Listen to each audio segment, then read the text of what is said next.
되었나이다. 아멘. 예, 우리가 지난주에는 살펴봤던 것이 구약 성전 회복을 통해서 본 예배의 중요성이라는 그 제목을 가지고 이제 살펴보기 시작했습니다. 그래서 첫 번째로 살펴봤던 것이 뭐였냐면, 하나님은 성전의 회복을 이스라엘 백성의 회복으로 보신다라는 것을 우리가 살펴봤습니다. 우리는 생각하기에 이스라엘 백성들은 생각하기에 멸망하기 전부터 예레미야가 이스라엘 백성들에게 예언했던 것이 뭐였냐면, 너희들 하나님께 돌이키지 않으면 바벨론이 쳐들어와서 전쟁을 해서 포로로 잡혀갈 거고 70년 동안 이방 나라에서 그 신들을 섬기게 될 거야. 그러니까 제발 좀 돌이키고 돌아와라. 그렇게 온갖 고난을 겪으면서 그 말씀을, 하나님이 그에게 주신 말씀을 선포했습니다. 그래서 결국은 그 말을 듣지 않으니까 1, 2, 3차에 의해서 바벨론 느부갓네살이 이스라엘 남유다를 이렇게 침공함으로 서기전 586년에 남유다가 완전히 멸망하게끔 되어집니다. 그래서 많은 사람들이 죽고, 그 중에서 쓸모있는 사람들, 포로도 그냥 잡아가지 않습니다. 쓸모없는 사람들 다 죽여요. 왜냐하면 거추장스럽거든요. 상당히 잔인한 거죠, 솔직히. 그리고 쓸모있는, 힘 좋고 머리 좋고 예쁘고 건장한 사람들만 잡아서 이제 포로로서 잡아갔습니다. 그러면서 70년 만에 이스라엘, 예루살렘으로 돌아오리라고 예언이 되어졌는데, 놀라운 것은 뭐냐면, 그들이 잡혀간 지 딱 48년 만에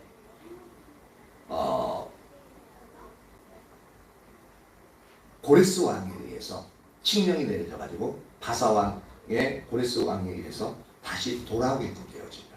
그러면은 이스라엘 백성들 생각하기에는 그 돌아와서 이제 그들의 집을 짓고, 또한 정치적으로 안정이 되어지고 경제적으로 안정되어지면 그들이 이제 이스라엘에 회복되었다고 생각할 게 있습니까? 아니면 회복되어지지 않았다고 생각하겠습니까? 본인들 스스로는 하나님이 약속대로 회복시켰나 보다 라고 생각할 수밖에 없죠.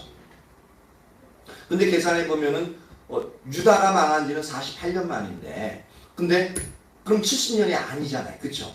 그러면 아마도 북이스라엘이 멸망한 그때를 기점으로 삼으면 또 70년이 맞아 들어가요.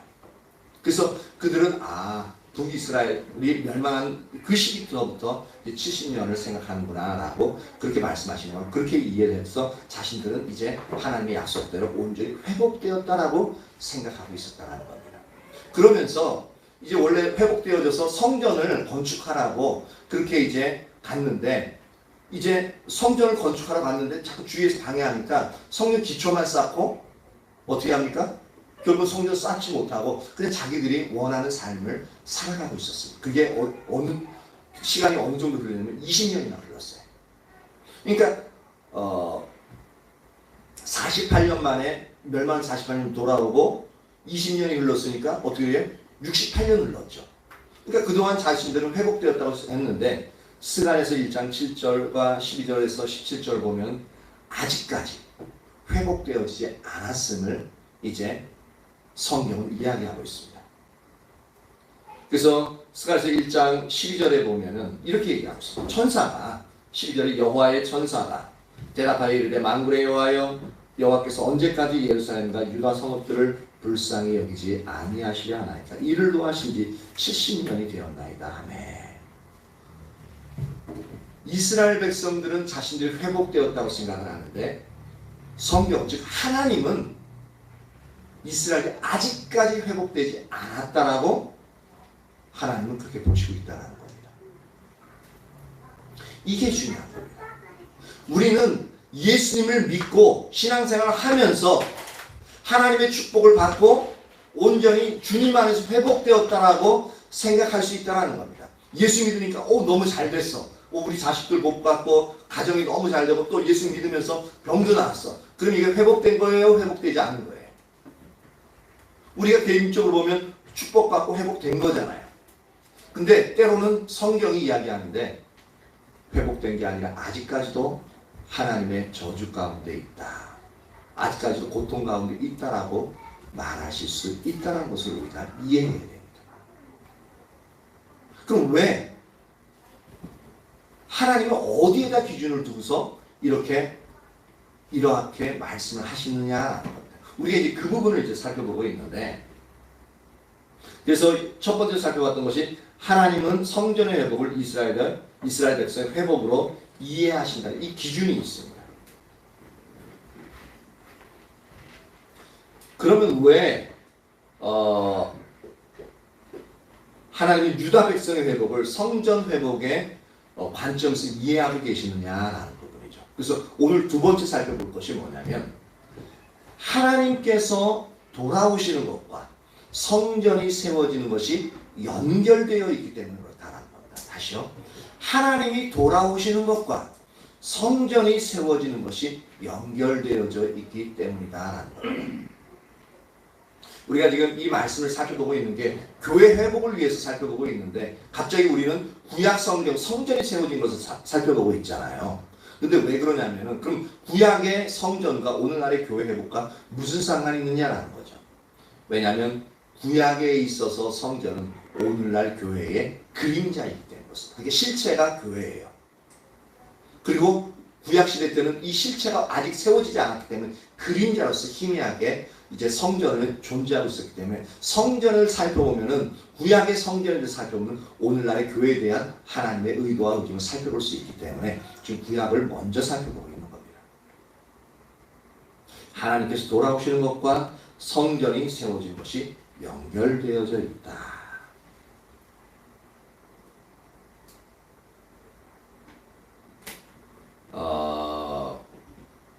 사실 근데 구약에서부터도 하나님은 성전 건물에 그 자체에 대해서는 별로 관심이 없으셨다는 것을 우리가 알 필요가 있습니다.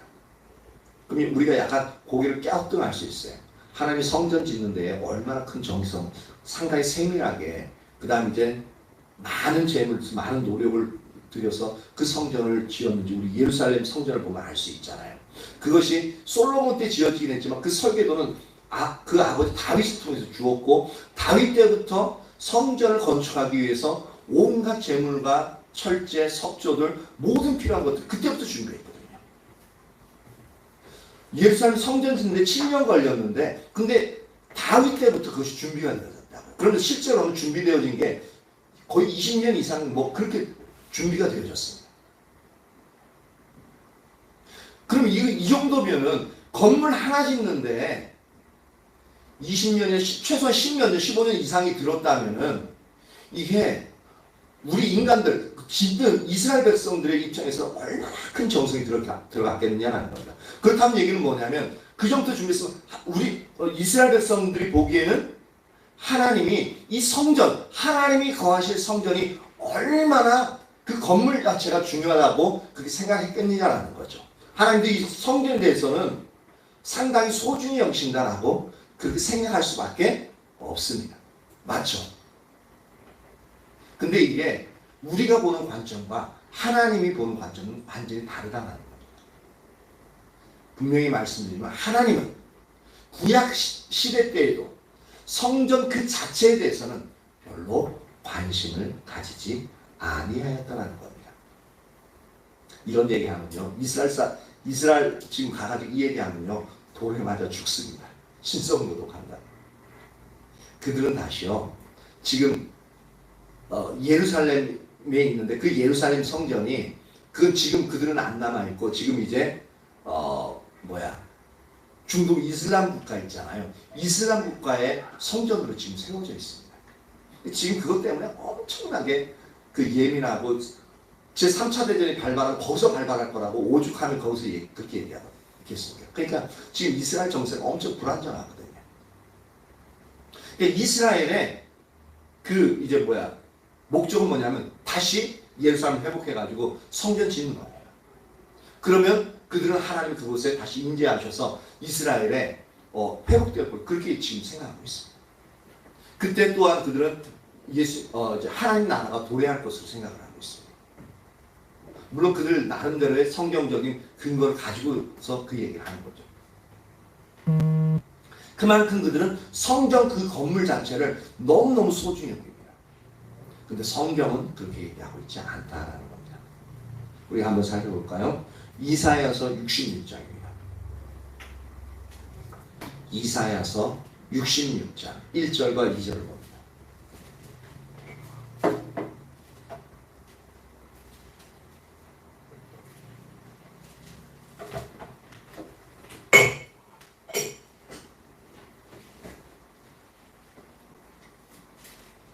이사야서 66장 1절 2절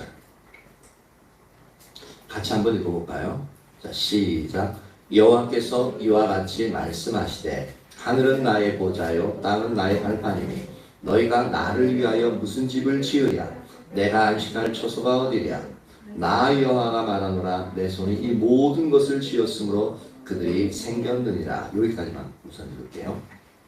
보면은 여호와께서 말씀하시는데 뭐냐면 하늘은 나의 보좌예요. 보좌는 이제 앉는 의자잖아요. 그렇죠? 하늘 자체가 하나님의 보좌예요. 그리고 땅, 이 지구, 우리가 밟고 있는 이 지구, 땅은 하나님의 발판이에요. 발판이 뭡니까? 발을 그 위에 얹는 거잖아요. 그렇죠? 하늘은 나의 보좌요 땅은 나의 발판이니 너희가, 즉 이스라엘 백성들, 너희가 나를 위해서 무슨 집을 짓겠느냐? 나의 안식할 처소가 어디 있겠느냐라는 말하고 있습니다. 하나님이 거하실 집, 하나님의 안식할 처소, 즉 예루살렘 성전을 말하고 있죠. 근데 여기서 상당히 하나님이 부정적으로 얘기하고 있습니다. 이 온 하늘이 나의 보좌고 또한 땅이 나의 발판인데 그 조그만 그 예루살렘 성전 지어가 내가 어떻게 거기서 내 안식할 처소가 되겠느냐라는 겁니다. 그러니까 실제로 하나님 보시기에 예루살렘 성전 건물 그 자체가 중요하지 않다. 그렇게 큰 의미가 없다고 얘기하고 있는 겁니다. 그럼 우리가 갸우뚱해요. 근데 왜 그렇게 정성을 다해서 예루살렘 성전을 짓게끔 하셨고 또한 포로 생활 돌아오자마자 가장 먼저 예루살렘 성전을 다시 건축하러 가느냐라는 겁니다. 그러면 건축하는 사람 입장에서는 성전이 중요한데 성전 건물 그 자체가 중요하기 때문에 지으라고 하는 게 아니냐라는 거죠. 근데 하나님은 아니야. 성전 건물 그 자체는 중요하지 않아 라고 얘기하고 있습니다. 이것을 열왕기상 8장 27절에 이렇게 얘기하고 있습니다. 솔로몬이 예루살렘 성전을 건축해가지고 성전 봉헌식을 드릴 때 기도했던 솔로몬의 기도 중에 일부입니다. 열왕기상 8장 27절 하나님이 참으로 땅에 거하시리이까 하늘과 하늘들의 하늘이라도 주를 용납하지 못하겠거든. 그러니까 솔로몬은 분명히 알았어요. 얼마나 하나님의 크신 분이지 얼마나 온 우주 만물을 창조하신 분이기 때문에 자신이 지은 지금 우리들이 보기에는 아름답지만 근데 이 성전에 거하시기에 합당치 못하다라는 부분을 분명히 알았습니다. 그래서 하늘과 하늘들의 하늘이라도 주를 용납하지 못하겠거든. 하물며 내가 건축한 이 성전이오리까.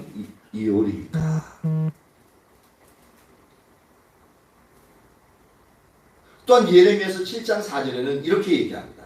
너희는 이것이 여호와의 성전이라 여호와의 성전이라 여호와의 성전이라는 거짓말을 믿지 말라라고 말씀하고 있습니다. 예루살렘 성전은 분명히 여호와의 이름을 두신 여호와의 성전이 맞습니다. 근데 예레미야를 통해서 선포하신 것이 뭐냐면 여호와의 성전이다라고 하는 것이 거짓말이다라고 말씀하고 있습니다. 그러니까 이 당시에는 상당히 혼란스러운 거예요. 그러니까 예레미야가 거짓 선지자로 낙인 찍힐 수밖에 없다라는 거죠. 하나님은 성전 그 자체의 그 건물을 별로 중요시 여기지 않는다는 겁니다. 우리가 예전에는 이 교회 건물 지을 때도 이것을 하나님의 성전, 성전이라고 해가지고 교회 건물을 너무너무 그냥 치장하고 아주 거기에 초점을 많이 두고 그 거룩하신 성전 또 이제 그래가지고 상당히 건물 자체를 상당히 소중히 여겼잖아요. 물론 이제 그것을 그렇다고 막 함부로 대하라는 얘기는 아니죠. 근데 그 건물 자체를 소중히 여겼던 부분을 우리도 이제 그런 부분들을 우리가 지나왔죠. 근데 분명히 알 것은 성전 그 자체, 그 건물 그 자체는 하나님이 소중히 여기시지 않았다는 것. 그리고 예수님 당시에서도 예수님 계실 그 당시에서도 엄청난 규모의 헤롯 예루살렘 성전이 존재했습니다.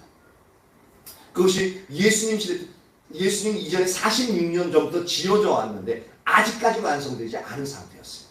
그러니까 자꾸 헤롯이 이제 자꾸 성전 증축을 하는데 유대인들의 마음을 얻기 위해서 계속적으로 이게 벼랑 위에다 산 위에다 세워졌거든요. 그러니까 자꾸 산을 메꿔가면서 이렇게 성전을 확장하고 있던. 그래서 46년 동안 지어졌는데 아직까지 지어지지 완성되지 않았던 성전이었습니다.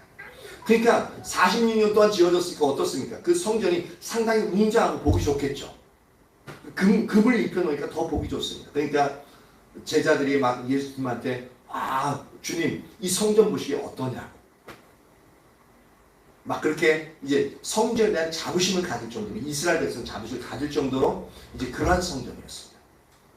그런데 예수님 당시에도 예수님은 그 성전에 오히려 들어가가지고 어떻게 할까요? 채찍을 만들어가지고 그 장사꾼들 막 뭐 돈 바꾸는 거 막 물건 다 뒤집어 엎고 채찍 휘둘러가지고 거기 있는 모든 사람들 다 쫓아낼 거죠. 성전에서 그러한 일들을 한다. 지금 예배드리고 있는데 갑자기 어떤 낯선 사람이 들어와가지고 아니면 이제 누가 할까? 악역을.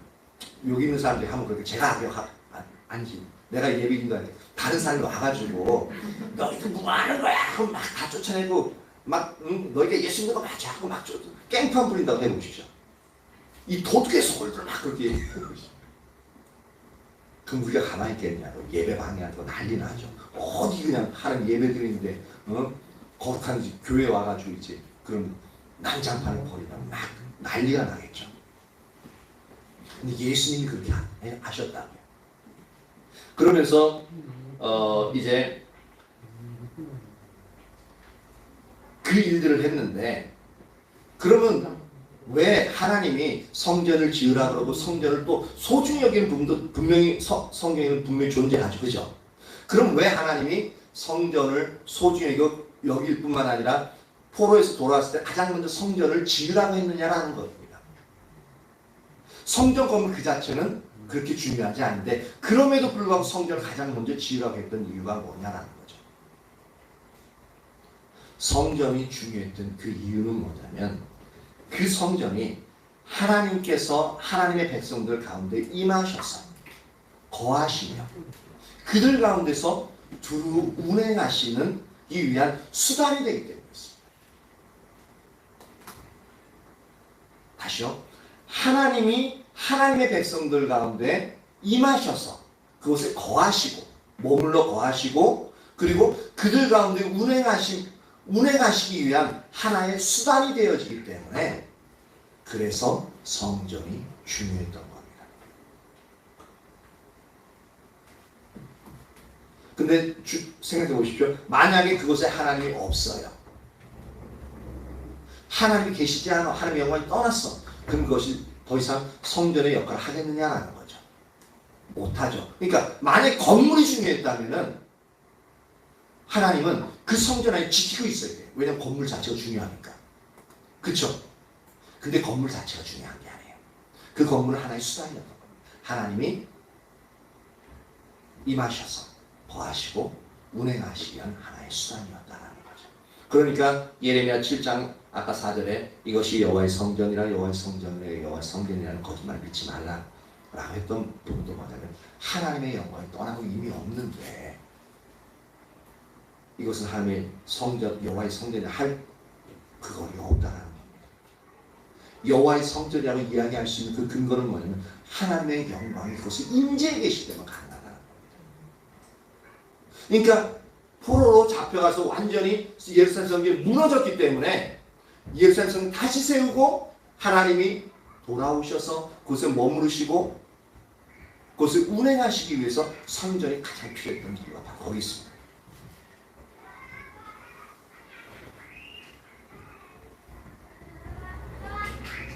그래서 이 부분 한번 찾아봅니다. 스가랴서 1장 6절입니다. 스가랴서는 계속 볼 거니까 스가랴서 1장 6절. 구약 성경 이제 뒤쪽에 가보면 스가랴, 학개, 말라기 그렇게 나오는데 맨 뒷부분 한번 보시면 스가랴서 1장 16절. 스가랴서 1장 16절.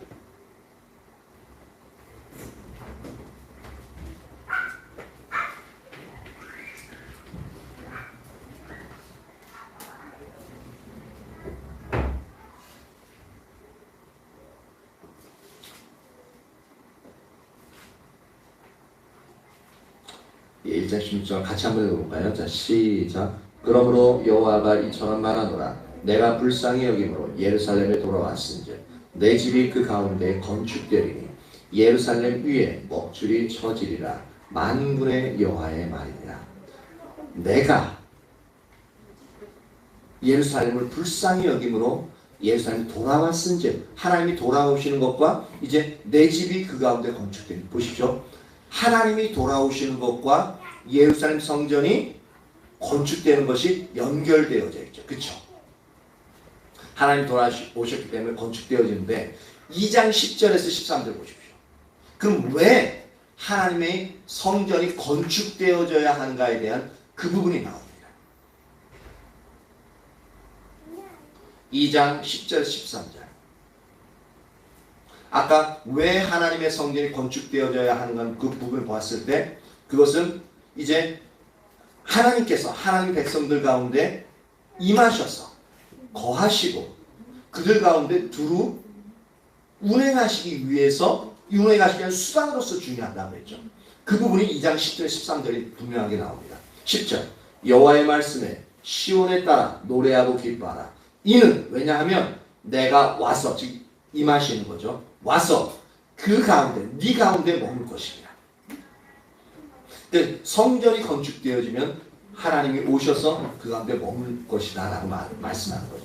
그리고 그날에 많은 나라가 여호와께 속하여 내 백성이 될 것이요. 그러니까 하나님이 임하셔서 거하시게 되어지면 그 결과로 나타나는 게 뭐냐면 많은 나라들이 여호와께 속하여 즉 여호와 하나님을 믿게 되는 거죠. 그래서 하나님의 백성이 된다고 말씀하고 있습니다. 나는 그 가운데서 머물리라. 내가 만군의 여호와께서 나를 내게 보내신 줄 알라.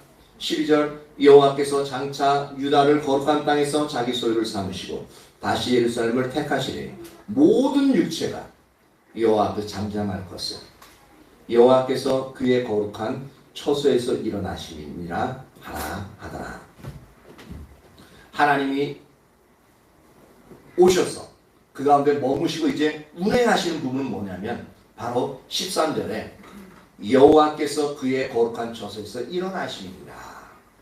여호와께서 그의 거룩한 처소에서 일어나심이라는 것은 거룩한 처소는 예루살렘 성전이 지어진 예루살렘 성전을 말하는데 그 가운데서 일어나셔서 이제 일어나신다라고 표현하고 있는데 이게 어떤 의미냐면은 하나님이 선악간의 심판을 행하시고 그의 의로운 통치를 본격적으로 시작한다는 사실을 의미하는 부분입니다.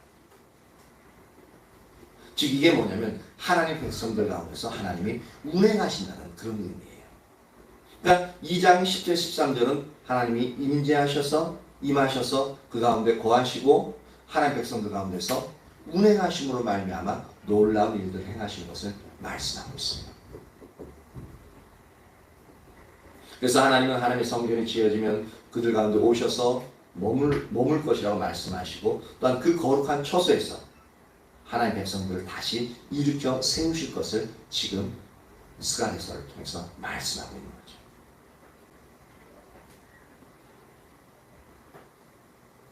세 번째로 하나님께서 오시면 거기에 하나님의 생명이 넘치게 된다라는 겁니다. 그럼 왜 하나님이 오시느냐? 왜 하나님이 굳이 왜 꼭 성전에 예루살렘 성전에 오시려고 하느냐? 그 이유가 바로 지금 말한 제목. 하나님께서 오시면 거기에 하나님의 생명이 넘치게 됩니다. 때문이다라는 겁니다.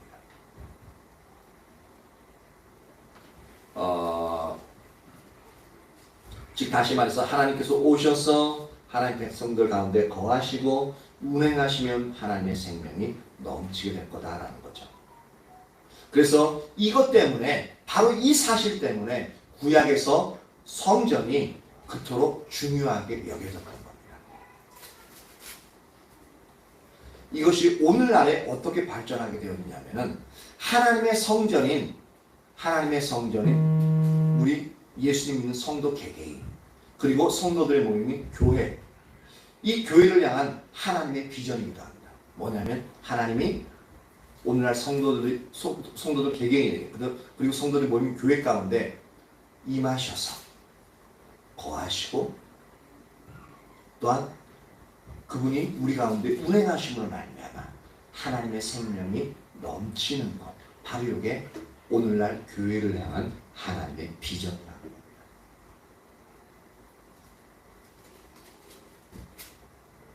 스가랴서 8장 1절에서 9절 봅니다. 스가랴서 8장을 봅니다.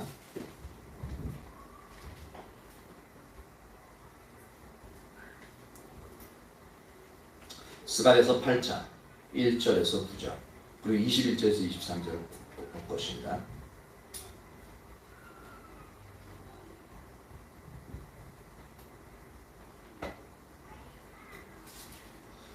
하나님께서 오셨을 때 이스라엘 백성들이 이제 어떠한 하나님의 놀란 생명이 넘치는가를 한번 유심히 바라보시기 바랍니다. 8장 1절 만군의 여호와의 말씀이 임하여 이르시되 만군의 여호와가 이같이 말하노라 내가 시온을 위하여 크게 질투하며 그를 위하여 크게 분노함으로 질투하노라 여호와가 이같이 말하노라 내가 시온에 돌아와 예루살렘 가운데 거하리니 보십시오. 하나님이 임하시고 돌아오시고 그리고 예루살렘 가운데 거하리니라고 말씀하고 있습니다. 이렇게 해서 예루살렘 가운데 거하시면서 하나님 운행하시면서 놀라운 하나님의 생명의 역사들이 나타나는데 이게 그 다음부터 이제 되어지고 있습니다. 그러면서 예루살렘은 진리의 성읍이라 일컫겠고 다른 사람들이 예루살렘 보면서 진리의 성읍이라고 일컬음 받게 되어진다라는 겁니다. 이 부분은 좀 이따가 다시 설명하고요. 그리고 만군의 여호와의 산은 성산이라 일컫게 되어지라. 지금 예루살렘 성전이 있는 곳은 거룩한 산, 즉 성산이라고 일컬게 되어지라라고 말하고 있습니다. 이게 왜 이렇게 된다고요? 하나님이 돌아오셔서 운행하심을 말미암아 이 결과가 나타난다고요. 앞으로 이렇게 될 거다라는 것을 지금 예언하고 있는 겁니다. 만군의 여호와가 이같이 말하노라 예루살렘 길거리에 늙은 남자들과 늙은 여자들이 다시 앉을 것이라. 다 나이가 많으므로 저마다 손에 지팡이를 잡을 것이요. 아니 이게 나이 든 노인들이 이렇게 지팡이 들고 이렇게 다시 앉아 있는 게 길거리 거니는 게 뭐가 대단해가지고 이걸 이야기하고 있냐라는 거죠. 오늘날 우리나라 형편으로 보면은 이해를 못해요. 어디 가든지 나이 드신 분들 오늘 고령화 사회다 되다 보니까 나이 드신 분들 그냥 흔하게 볼 수 있잖아요.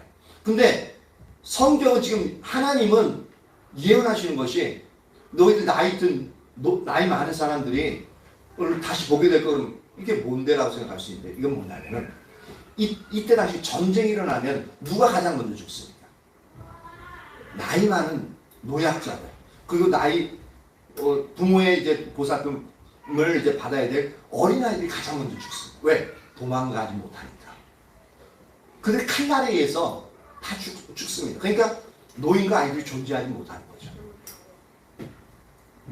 근데 여호와께서 예루살렘 돌아오시니까 어떻게 되어져요? 돌아오셔서 거하시고 운행하시니까 평화가 지속되는 거예요. 전쟁이 없는 거예요. 그러니까 어떻게 되어져요? 평화롭게 이제 나이 먹고 그렇게 되어져서 이제 밖에 나와도 이제 여러 약한 노약자지만 평화롭게 예루살렘 거리를 거닐는 그러니까 아주 평화로운 그런 예루살렘 될 것이라는 얘기가 되어지는 겁니다. 하나님이 임하실 때 이러한 일들이 일어난다고요. 그리고 그 성읍의 거리에 소년과 소녀들이 가득하여 거기에서 뛰놀리라. 전쟁 나면 애들이 이렇게 교회에서 막 하듯이 뛰어놀 수 있겠느냐라는 거죠. 도망가기 바쁘고. 그렇죠. 근데 아주 평안한 시대가 열릴 것이라는 겁니다. 언제? 하나님이 임하실 때. 6절 만군의 여호와가 이같이 말하노라. 이 일이 그날의 남은 백성의 눈에는 기이하려니와 내 눈에야 어찌 기이하겠느냐. 만군의 여호와의 말입니다. 이 얘기가 뭐냐면 아니 그렇게 폐허가 되었던 그 거리 가운데 이게 포로에 잡혀갔던 사람들 보기에는 이 일들이 일어나는 게 가능하겠냐라는 겁니다. 일어나면 또 대단히 놀라워. 그렇게 되어지는 거죠. 오늘날 이제 6.25 폐허 가운데서 오늘날 한 세대 지나기 전에 이렇게 우리나라 이렇게 세계 10대 강국 안에 들어가고 선진국 반열에 들어가는 것 그 당시 사람들은 상상이나 했겠냐라는 거죠. 오늘날 딱 와서 보면은 와 이게 대한민국 맞아? 바로 그 얘기입니다. 이게 뭐 때문에 가능하다고요? 여호와께서 임하셔서 그 가운데 머무실 때 이 일들이 일어날 거라는 겁니다.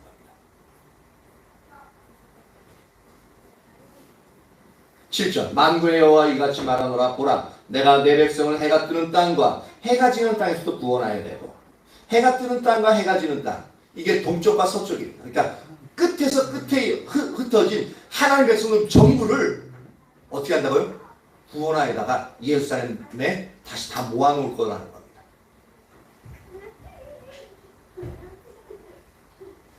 그들은 내 백성이 되고 나는 진리와 공의로 그들의 하나님이 되리라. 만군의 여호와가 이같이 말하노라. 만군의 여호와의 집 곧 성전을 건축하려고 그 시대를 쌓던 날에 있었던 선지자들의 입의 말을 이날에 듣는 너희는 손을 경고히 할지어다. 그러니까 이 일들이 성전이 지어지고 여호와께서 임하시면 이 일들이 일어날 테니까 너희들 다시 성전 지어라. 그 얘기입니다. 방해가 있더라도 두려워하지 마. 내가 함께 할게. 그러니까 성전 지어라는 얘기입니다. 22절 많은 백성과 강대한 나라들이 예루살렘으로 와서 만군의 여호와를 찾고 여호와께 은혜를 구하리라. 와, 이 좁은 이 자그마한 예루살렘에 성전이 지어지고 여호와께서 거하시게 되어지면 많은 나라 강대한 나라들이 예루살렘에 온다는 겁니다. 찾아서 뭐 하냐면 만군의 여호와를 찾는데요. 여호와께 은혜를 구하는데요. 그러니까 이게 놀라운 일들이 일어나는 거예요.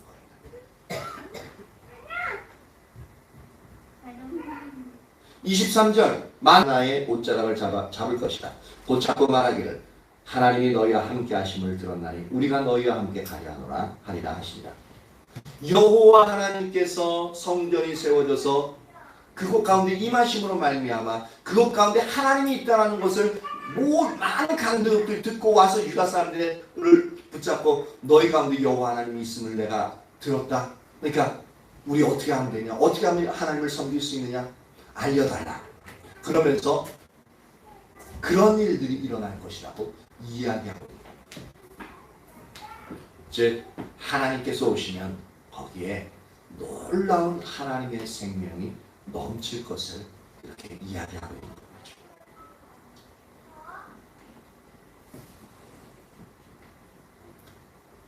하나님께서 하나님의 백성들 가운데 오셔서 거하시고 운행하시면 그곳에 하나님의 생명이 넘치는데 그러면 이 하나님의 생명이 뭐냐라는 거죠. 하나님 생명은 하나님의 실제입니다. 하나님의 실제? 이게 뭐냐라는 거죠. 이 하나님의 실제는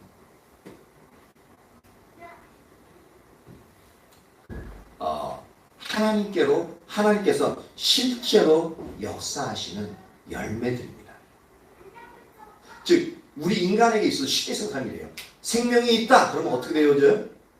단순히 뭐 살아서 숨쉰다 그런 의미가 아니라 생명이 있다는 것은 움직이고 우리가 어떤 일들을 하고 어떤 일들을 의도한 바를 우리가 다 이루어내는 거잖아요. 그렇죠? 그게 생명이 있는 거잖아요. 마찬가지로 하나님의 생명이 있다는 것은 살아계신 하나님이 실제로 그 자리에 임하셔서 하나님의 놀라운 일들을 하나님 말씀하신 것들을 이루어가는 겁니다.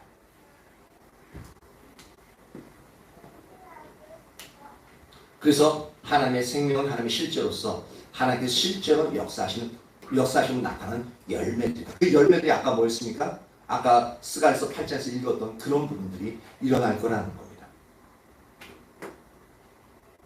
그래서 그 예로서 이제 그 8장을 살펴봤고, 그리고 우리가 한 가지 더 성경에서 말하고 있는 것은 뭐냐면 하나님의 성전은 바로 하나님의 얼굴을 말씀하고 있습니다. 22절 그 8장 22절 그렇게 얘기하고 있죠. 많은 백성과 강대한 나라들이 예루살렘으로 와서 구하는 것이 바로 성전이 될 것이라는 말씀하고 있습니다. 그렇기 때문에 하나님은 하나님 백성들에게 놀라운 하나님 생명 부어주시기 원하시거든요. 그러니까 하나님은 그 영역에 대해서 상당히 어떻게 보면 좀 이제 우리가 흔히 쓰는 언어로 얘기하면 하나님은 안달이 났어요. 네 번째로 살펴볼 것은 하나님은 하나님 백성들 가운데 거하시며 운행하시길 열망하신다는 겁니다. 우리는 별로 관심 없어요. 왜냐하면 그것이 얼마나 좋은지 모르기 때문에. 근데 하나님은 그것이 우리에게 가장 필수적인 요소라는 것을 아시기 때문에 하나님은 하나님 백성들 가운데 거하시며 운행하시길 어떻게 한다고요? 열망한다고요. 어느 정도 열망하는지를 1장 14절 봅니다. 스가랴서 1장 14절. 스가랴서 1장 14절.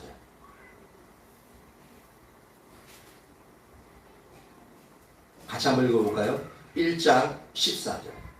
시작. 내게 말하는 천사가 내게 이르되 너는 외쳐 이르기를 만군의 여호와의 말씀에 내가 예루살렘을 위하여 시온을 위하여 크게 질투하며, 요 바로 크게 질투한다라는 거예요. 또한 스가랴서 8장 2절 3절 봅니다. 스가랴서 8장 2절 3절. 스가랴서 8장 2절과 3절.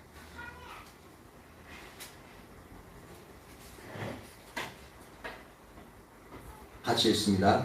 만군의 여호와가 이같이 말하노라. 내가 시온을 위하여 크게 질투하며 그를 위하여 크게 분노함으로 질투하노라. 여호와가 이같이 말하노라. 내가 시온에 돌아와 예루살렘 가운데 거하리니 예루살렘은 진리의 성읍이라 일컫겠고 만군의 여호와의 산은 성산이라 일컫게 되리라. 여기서 포인트가 뭐냐면 크게 질투한다. 크게 분노함으로 질투한다는 겁니다. 이게 바로 하나님의 열정과 관계에 있습니다. 아니 질투하고 열정하고 무슨 관계가 있냐?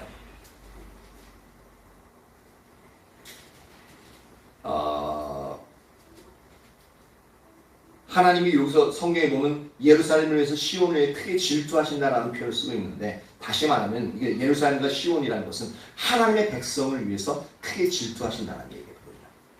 오늘날 우리 예수님 믿는 하나님의 자녀들을 위해서도 하나님이 크게 큰 질투를 가지고 계십니다. 근데 질투라는 단어가 좋은 단어입니까? 아니면 나쁜 단어입니까? 나쁜 단어예요, 솔직히. 실제 우리가 인식하고 있는 질투라는 단어는 나쁜 단어입니다. 왜? 시기하고 질투심 때문에 살인까지도 이제 하게끔 되어지는 그런 그러니까 질투라는 게 엄청나게 무서운 부분입니다. 그 하나님이 질투하신대요. 선하신 하나님. 그것도 크게 분노함으로 질투하신대요. 근데 성경에서 말하는 하나님의 질투는 우리가 알고 있는 시기 또는 어떤 시샘을 말하는 것이 아니라는 것을 우리가 알아야 됩니다. 성경이 말하는 하나님의 질투는 어떤 의미냐면 하나님에게 소중한 것들을 지키시고 보호하시며 또한 하나님의 뜻을 이루시는 하나님의 거룩한 열심을 하나님의 질투라는 표현을 씁니다. 다시 한번 말씀드립니다. 하나님의 질투는 하나님에게 소중한 것들을 지키시고 보호하시며 하나님의 뜻을 이루시는 하나님의 거룩한 열심이라고요. 그래서 하나님께서 예루살렘 위에 크게 질투하시는 그 이유는 바로 그곳에 예루살렘에 돌아와서 그것에 거하심으로 말미암아 예루살렘이 진리의 성읍이라고 일컫게 되어지고 만군의 여호와의 사는 성산이 일컫게 되어지게 하기 위해서 하나님이 하나님의 질투를 가지고 계신다는 겁니다. 즉 하나님께서 예루살렘, 시온은 하나님의 백성은 소중한 것이죠. 그래서 하나님께 소중한 것들을 지키시고 보호하시며 그리고 하나님의 생명을 그것 가운데 흘려보내기를 원하시잖아요. 그래서 하나님의 뜻을 이루시기 위한 하나님의 거룩한 열심. 이것을 위해서 하나님은 예루살렘에서 질투하시고 크게 분노함으로 질투하신다. 그 의미를 이제 우리가 알 수 있죠. 그래서 진리의 성읍이라 불려진다 그러는데 진리의 성읍이 뭐냐면 하나님의 말씀들, 그 성읍에 있는 모든 사람들이 하나님의 말씀대로 삶을 살아간다는 겁니다. 그러니까 그 예루살렘을 보면 와, 저기는 어떻게 하나님의 말씀대로 삶을 살아갈 수 있지? 저기는 하나님의 말씀대로 삶을 살아가는 곳이야 라는 그 의미로서 진리의 성읍이라는 겁니다. 그리고 그 예루살렘은 거룩한 성산이라고 얘기하는 이야기가 뭐냐면 바로 예루살렘 성전에는 하나님의 성령이 임해 계신다는 것을 의미하기 때문에 성산이라고 했습니다. 만약에 우리 교회 가운데 하나님의 성령이 강력하게 임재하셔서 놀랍게 역사하신 부분들이 이렇게 퍼져나간다면 전하리 교회 성령의 강력한 임재가 있어라고 그렇게 다른 사람들에 의해서 이야기가 되어지겠죠. 바로 그런 의미입니다. 이게 바로 하나님의 성령이 임하셨을 때, 즉 하나님이 임하시고 거하시며 운행하실 때 나타나는 부분이죠. 이처럼 하나님은 하나님 백성들 가운데 오셔서 거하시며 그것을 운행하시기를 열망하신 것을 볼 수가 있습니다. 이것이 바로 하나님의 열망이요 하나님의 소망입니다. 이게 오늘날 우리에게도 동일하게 적용되어지는 부분입니다. 그럼 이것을 오늘날로 적용시키자면 다섯 번째로 살펴보는 것은 교회를 향한 하나님의 비전과 열망입니다.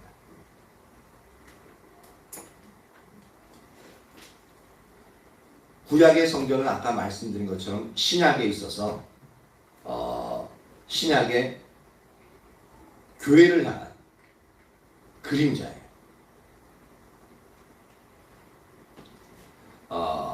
그렇기 때문에 신약 성경에 의하면 각 개개인의 성도와 교회가 하나님의 성령에 거하시는 하나님의 성전이죠.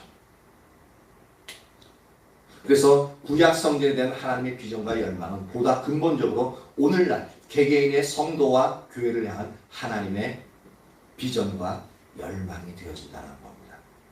그것이 바로 이제 여섯 번째로 우리의 예배에 대한 하나님의 비전과 열망. 오늘 이걸 얘기하기 위해서 앞에 쭉 다른 것을 살펴봤던 겁니다. 우리의 예배에 대한 하나님의 비전과 열망.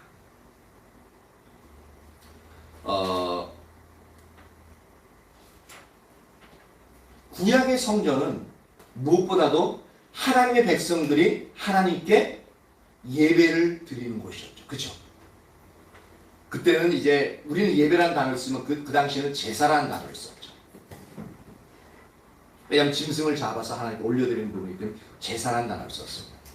근데 오늘날 이제 말하자면 그것은 예배입니다. 그래서 구약의 성전은 무엇보다도 그 기능 자체가 하나님의 백성들이 하나님께 예배를 드리는 곳이었습니다.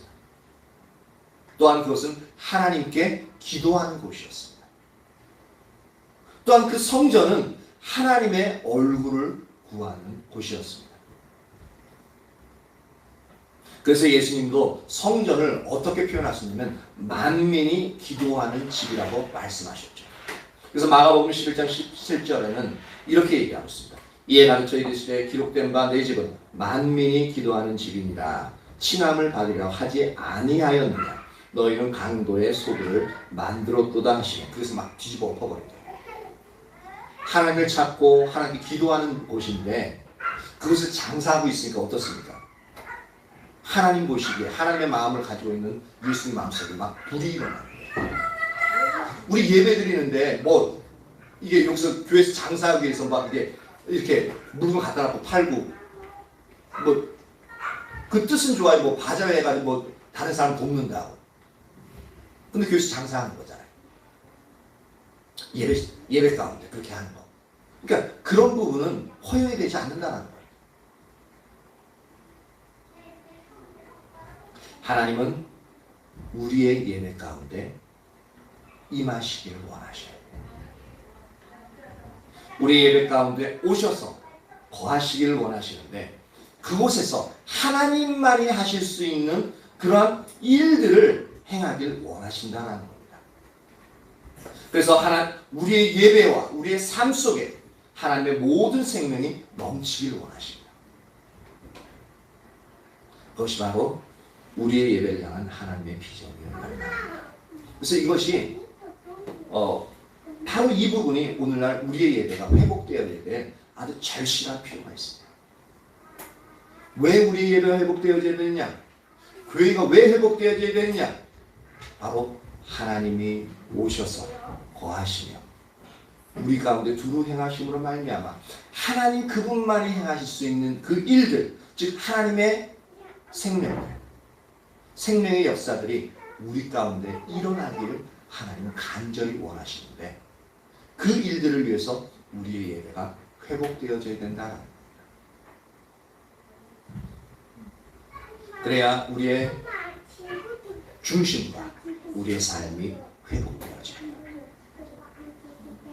그러면 우리 가운데 하나님의 놀라운 일들이 일어나게 되겠죠. 이 부분을 우리가 분명히 이해해야 됩니다. 그저 예배드리러 오는 것이 아니라 하나님이 예배를 통해서 하나님의 놀라운 일들을 행하시길 원하시는데 내 삶 가운데서는 하나님의 역사하심과 또한 하나님 기도 응답이라든지 아니면 내 삶 속에 하나님이 나와 함께 하시는 그 증거들이 나타나지 않는다면 우리는 고민해야 됩니다. 내가 하나님을 찾는 자리에 있지 않다면 그 고민해야 돼요. 그리고 예배에 대한 기대감이 없다면 우리는 고민해야 돼요.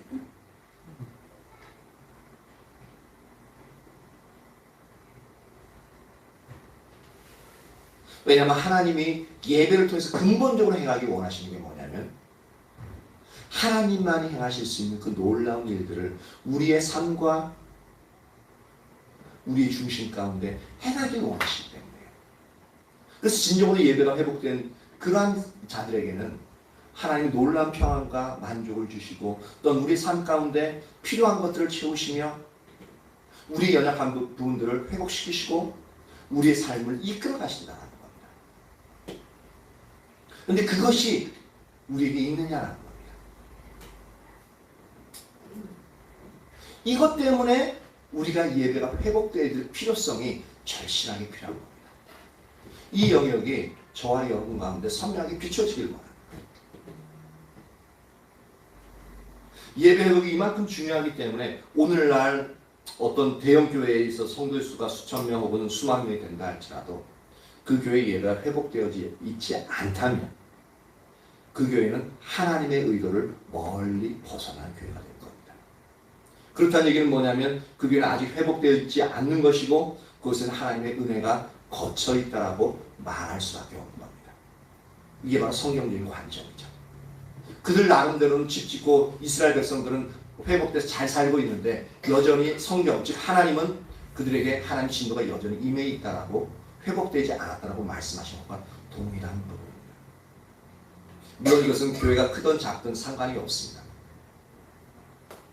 크든 작든 그것 가운데 하나님이 임하셔서 거하시고 운행하심으로 말미암아 하나님만이 행하실 수 있는 놀라운 일들, 즉 하나님의 생명이 그 교회 가운데 그 성도들 각자 개개인의 삶 가운데 있느냐 없느냐 하는 겁니다.